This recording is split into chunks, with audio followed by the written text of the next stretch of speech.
আসসালামু আলাইকুম। মিষ্টি বানানো কঠিন নয়, মনোযোগ দিয়ে চেষ্টা করলেই সফল হওয়া যায়।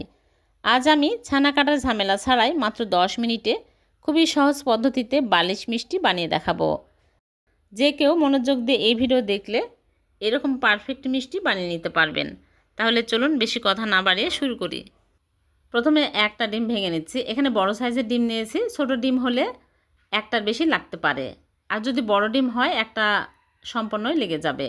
আর ডিম কিন্তু নর্মাল তাপমাত্রার থাকা হতে হবে। যদি ফ্রিজে থাকে তাহলে বের করে নর্মাল করে নিতে হবে। ফ্রিজের ডিম হলে মিষ্টি ভালো হয় না, চুপসে যায়। ভালো করে ফেটে নিয়েছি, এখন এক সাইডে রেখে দিচ্ছি। আর এদিকে আমি 1 কাপ গুঁড়া দুধ নিয়ে নিচ্ছি। এখানে ফুল ক্রিম গুঁড়া দুধ আছে, ফুল ক্রিম নিতে হবে। তারপরে তেল দিয়ে দিচ্ছি 1 চামচ।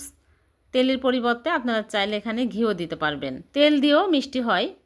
ঘি যদি হাতের কাছে থাকে ঘি দিবেন, ঘি দিলে আরও বেশি টেস্টি হয়, মিষ্টি খেতেও ভালো লাগে। এখন আমি এর মধ্যে দিয়ে দিচ্ছি বেকিং পাউডার 1/4 চামচ।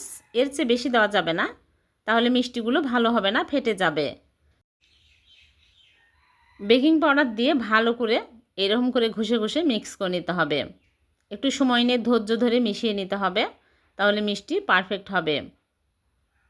ডো যদি পারফেক্ট হয় তাহলে মিষ্টিও পারফেক্ট হবে।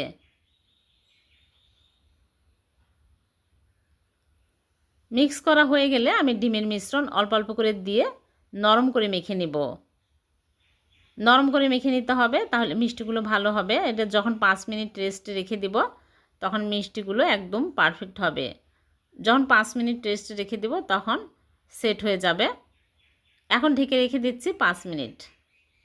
5 মিনিট পর ফিরে আসলাম, দেখুন সেট হয়ে গেছে। এখন আমি এইরকম করে চামচ দিয়ে তুলে হাতে ঘি লাগিয়ে নিয়েছি। ঘি লাগালে মিষ্টি বানাতে সুবিধা হবে, হাতের সাথে লেগে আসবে না। এখন আমি এইরকম করে লম্বা করে বালিশ মিষ্টির শেপ দিয়ে নিচ্ছি। বড় বড় করে বানিয়ে নিচ্ছি।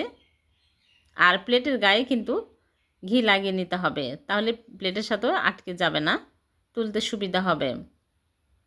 এরকম করে সবগুলো একদম মসৃণ করে মিষ্টিগুলো বানিয়ে নিতে হবে, গায়ে যেন ক্র্যাক না থাকে। সমান করে মিষ্টিগুলো বানাতে হবে।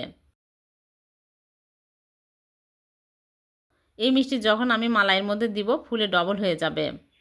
সবগুলো মিষ্টি আমি বানিয়ে নিয়েছি। 1 কাপ দিয়ে 60টা মিষ্টি হয়েছে। এখন আমি মালাই তৈরি করব। এক সাইডে রেখে দিচ্ছি। চুলায় প্যান বসিয়ে দিয়ে দিচ্ছি লিকুইড দুধ। এখানে 4 কাপ লিকুইড দুধ দিয়ে দিচ্ছি। দুধ যদি ঘন হয় তাহলে পানি দিয়ে পাতলা করে নেবেন, তাহলে মিষ্টিগুলো সুন্দরভাবে ফুলবে। ঘন দুধ হলে মিষ্টি ভালোভাবে ফুলতে চায় না। 2টা এলাচ দিয়ে দিলাম সুন্দর ফ্লেভারের জন্য। এখন আমি নেড়েচেড়ে বলক তুলে নেব। ভালোভাবে বলক তুলে নিতে হবে। বলকের আগে কিন্তু মিষ্টি দেওয়া যাবে না। আর দিয়ে দিচ্ছি চিনি। চিনি কমিয়ে বাড়িয়ে দিতে পারবেন, যে যেরকম মিষ্টি পছন্দ করেন। চিনি দিয়ে ভালোভাবে বলক চলে আসছে। এখন আমি মিষ্টিগুলো একটা একটা করে দিয়ে দিব।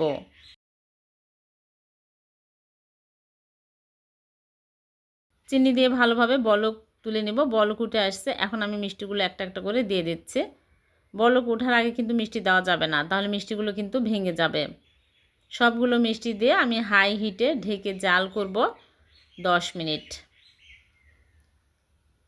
চুলার আঁচ কিন্তু কমানো বাড়ানো যাবে না, একই আঁচে জাল করতে হবে। আর মাঝে মাঝে এই রকম করে ঢাকনা খুলে বাতাস বের করে দিতে হবে। 5 মিনিট পর ঢাকনা খুলে মিষ্টিগুলো আলতো করে নেড়ে চেড়ে দিচ্ছি। এই সময় বেশি নাড়াচাড়া করা যাবে না, মিষ্টিগুলো সফট থাকে, ভেঙে যেতে পারে।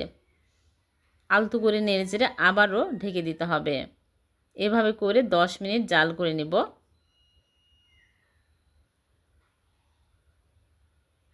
মালাইটা ঘন হয়ে আসছে আর মিষ্টি ভালোভাবে কুক হয়েছে। এখন চুলা থেকে নামিয়ে নেব। 10 মিনিট জাল করে নিলাম। চুলা থেকে নামিয়ে রেখে দেব 5 ঘন্টা। সারা রাত রেখে দিলে আরও বেশি ভালো হয়, রসে একদম টইটম্বর হয়ে যায়। ফিরে আসলাম 5 ঘন্টা পর। মিষ্টিগুলো দেখুন ফুলে কত বড় বড় হয়ে গেছে আর মালাইটা ঘন হয়ে আসছে। এখন আমি মিষ্টি তুলে আপনাদেরকে দেখাচ্ছি কতটা মজার হয়েছে। খুব কম সময়ে কম উপকরণ দিয়ে ঝটপট এই মিষ্টি ঘরে বসেই বানিয়ে খেতে পারবেন।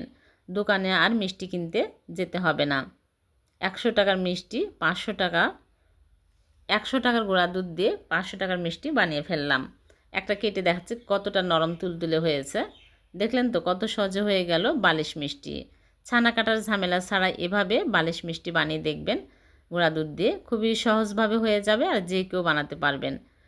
ভিডিওটি যদি ভালো লেগে থাকে লাইক কমেন্ট শেয়ার করতে ভুলবেন না। আবারও দেখা হবে এরকম নতুন কোনো রেসিপিতে। আল্লাহ হাফেজ।